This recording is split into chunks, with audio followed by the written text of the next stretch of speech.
کیا آپ ان عظیم مسلمان سائنسدانوں کے بارے میں جانتے ہیں جن کی بدولت آج سائنس نے اتنی ترقی کی ہے؟ اور کیا آپ یہ بھی جانتے ہیں کہ انہوں نے کن کن چیزوں کا تجزیہ کیا اور دنیا کے سامنے کون سے حقائق لائے اور کیسے یورپی سائنسدانوں میں اپنا سکہ جمایا؟ اگر نہیں تو ان سب سوالات کے جوابات جاننے کے لیے میری اس ویڈیو کو اینڈ تک ضرور دیکھیں۔ الجبرا کے بغیر ریاضی تو کیا جدید فزکس بھی وجود میں نہ آ پاتی۔ تھیوریٹیکل فزکس جم الحلیلی کہتے ہیں کہ الگورتھم کے بغیر کمپیوٹر نہ ہوتے اور الکلی کے بغیر کیمسٹری نہ ہوتی۔ یونیورسٹی آف سرے کے پروفیسر جم الحلیلی نے BBC کی دستاویزی فلم سائنس اینڈ اسلام بنائی ہے۔ وہ کہتے ہیں کہ جدید سائنس میں اب بھی کئی عربی حوالے موجود ہیں۔ 12ویں سے 17ویں صدی کے دوران یورپی اسکالرز باقاعدہ طور پر ماضی کی اسلامی تحریروں کا حوالہ دیا کرتے تھے۔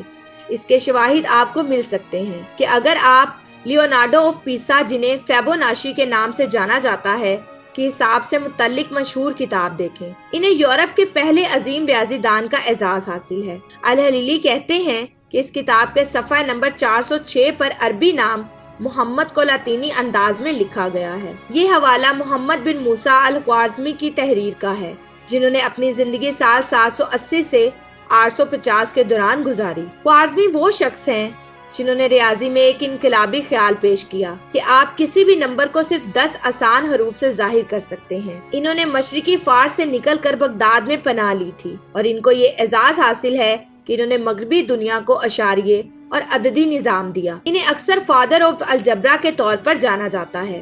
برطانیہ میں سینٹ اینڈریوز یونیورسٹی کے جان جوزف کہتے ہیں کہ ایسے کئی خیالات ہیں جنہیں 16ویں، 17ویں اور 18ویں صدیوں کے دوران یورپی ریاضی دانوں کی خدمات سمجھا جاتا رہا، لیکن حقیقت میں عربی یا اسلامی ریاضی دان اسی نوعیت کے خیالات 4 صدیوں قبل پیش کر چکے تھے۔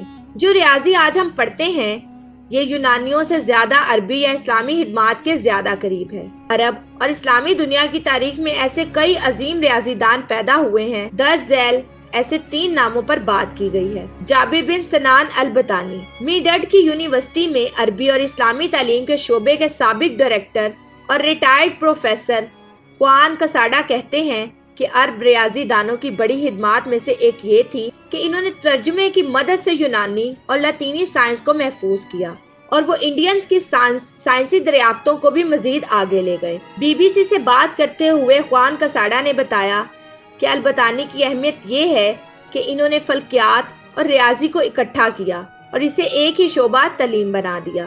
انہوں نے ریاضی کے فارمولے فلکیات پر عائد کیے۔ مثلاً انہوں نے بڑی مہارت سے یہ تعین کر لیا کہ شمسی سال میں 365 دن ہوتے ہیں، جو بڑی کامیابی تھی۔ ہم یہاں 9ویں صدی کے اواخر اور 10ویں صدی کے اوائل کی بات کر رہے ہیں۔ سورج کی حرکت سے ملنے والی معلومات کا مطالعہ کر کے انہیں معلوم ہوا کہ ٹلیمیوس کی تحقیق میں غلطیاں تھیں اور اس طرح عربی ریاضی دانوں نے ٹلیمیوس کے یونانی ورثے کو درست کیا۔ انہوں نے مثلیات یا ٹریگنومیٹری کے اصول بھی متعارف کرائے۔ الحلیلی نے اٹلی میں یونیورسٹی آف پاڈوا کا دورہ کیا اور انہیں سائنس کی تاریخ کی اہم ترین کتابوں میں سے ایک ملی جو نکولس کوپرنیکس نے تحریر کی تھی۔ اس کتاب کو بہت زیادہ اہمیت حاصل ہے۔ اس میں کوپرنیکس نے قدیم یونانی عقیدے کے برعکس دلیل دی کہ زمین سمیت تمام سیارے سورج کے گرد گھومتے ہیں۔ کئی مورخ انہیں یورپ کے سائنسی انقلاب کا موجد کہتے ہیں، مگر کوپرنیکس نے بھی اپنی کتاب میں البتانی کا حوالہ دیا تھا۔ یہ بڑی بات ہے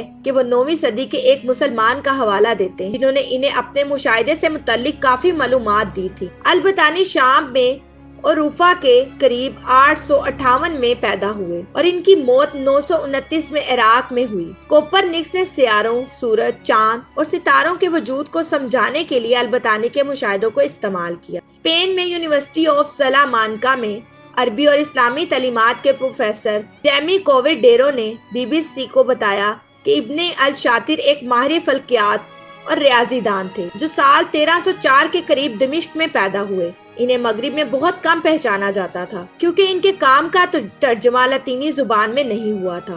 تاہم وہ کہتے ہیں کہ 1980 کی دہائی کے دوران محققین نے الشاطر کے سیاروں کا ماڈل دریافت کیا اور انہیں احساس ہوا کہ یہ وہی ماڈل ہے جو کوپرنیکس نے کچھ صدیوں بعد تجویز کیا تھا۔ ابن الحشیم انڈیا کی علی گڑھ مسلم یونیورسٹی میں فزکس کے پروفیسر شیخ محمد رضا اللہ انصاری نے یونیسکو کی ویب سائٹ کے لیے ایک تحریر لکھی تھی۔ اس میں وہ 10ویں اور 11ویں صدی کے ایک ایسے عرب اسکالر کے بارے میں بتاتے ہیں کہ جنہوں نے نہ صرف اپنی زندگی ریاضی بلکہ فزکس، میکینکس، فلکیات، فلسفے اور طب کے لیے وقف کر دی۔ وہ عظیم سائنسدان ابو علی الحسن ابن الحشیم البصری کی بات کر رہے تھے، جنہیں مغرب میں الحزن یا ہسپانوی زبان میں الحسن بھی پکارا جاتا ہے۔ وہ 965 میں عراق میں پیدا ہوئے اور ان کی موت 1040 میں مصر میں ہوئی۔ وہ قاہرہ کے معروف سائنسدانوں میں سے ایک ہیں، جنہیں عرب اسکالرز کا ٹلیموس دوئم بھی کہا جاتا ہے۔ انہیں جدید سائنسی طرز کا بانی سمجھا جاتا ہے۔ رضا اللہ انصاری کہتے ہیں کہ انہوں نے کسی بنیادی مفروضے کی آزمائش کے لیے تجربے کا طریقہ بتایا تھا۔ کساڈا کہتے ہیں کہ انہوں نے مختلف کے شعبے میں بہت خدمات دی ہیں۔ انصاری کے مطابق ان کی معروف کتاب فی المناظر کا ترجمہ 12ویں اور 13ویں صدی کے دوران لاطینی زبان میں کیا گیا تھا۔ اس کتاب کی 7 جلدیں ہیں، جن میں وہ تجربے اور ریاضی کی مدد سے روشنی کی خصوصیات پر معلومات دیتے ہیں۔ میڈرڈ یونیورسٹی میں ریاضی کے پروفیسر ریکارڈو مورینو بتاتے ہیں کہ وہ ایک عظیم ریاضی دان تھے۔ وہ ان پہلے عربی ریاضی دانوں میں سے تھے جنہوں نے بڑے سوالوں کو حل کرنا سکھایا۔ انہوں نے ہندسوں کی مدد سے 1/3 سوالوں کے جواب دیے۔ یہ وہ سوال تھے جو ارشمیدس نے 1200 سے زیادہ سال قبل پوچھے تھے۔ الحشیم نے نمبر تھیوری کے شعبے میں کامل عدد جبکہ ہندسوں پر کافی اہم کام کیا، اور انہوں نے اقلیدس کے تھیورم کے محسوس سوالوں پر تحقیق کی۔ ابو کامل الحاسب ریکارڈو مورینو بتاتے ہیں کہ خوارزمی کی موت کے بعد مصر میں ابو کامل شجاع بن اسلم بن محمد بن شجاع الحاسب کی پیدائش ہوئی، جنہیں مصری کیلکولیٹر بھی کہا جاتا ہے۔ اپنی 80 سالہ زندگی کے دوران انہوں نے ریاضی میں بے شمار خدمات سر انجام دی۔ ان میں الجبرا میں ان کی تحقیق شامل ہے، جس کی اصل عربی شکل گم ہو گئی تھی، لیکن اس کے لاطینی اور عبرانی میں 2 ترجمے اب بھی دستیاب ہیں۔ میں امید کرتی ہوں کہ میری آج کی ویڈیو آپ کے لیے بہت ہی معلوماتی رہی ہوگی، اور ایسی بہت سی ویڈیو دیکھنے کے لیے اور سننے کے لیے ہمارے چینل اقرا اسلامک سٹوریز کو لائک، شیئر اور سبسکرائب کرنا مت بھولیں، اور ساتھ ہی ساتھ بیل آئیکن بٹن کو ضرور پریس کریں تاکہ ہر آنے والی نئی ویڈیو کا نوٹیفیکیشن آپ کو آپ کی اسکرین پر ملے۔ شکریہ۔